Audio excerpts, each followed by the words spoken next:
So this is a scratch build kit of Anagel Galini. Uh, it's a bulk carrier of about 65,000 tons.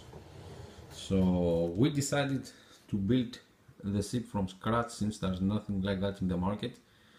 And as you see, we left all the hatches open.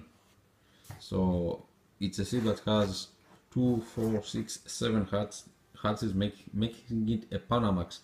Panamax is a class of ship that they are able to pass the Panama Canal, the maximum size that can pass the Panama Canal.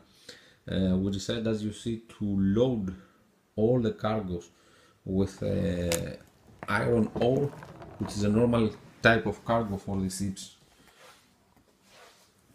So we're still on the working phase of the ship.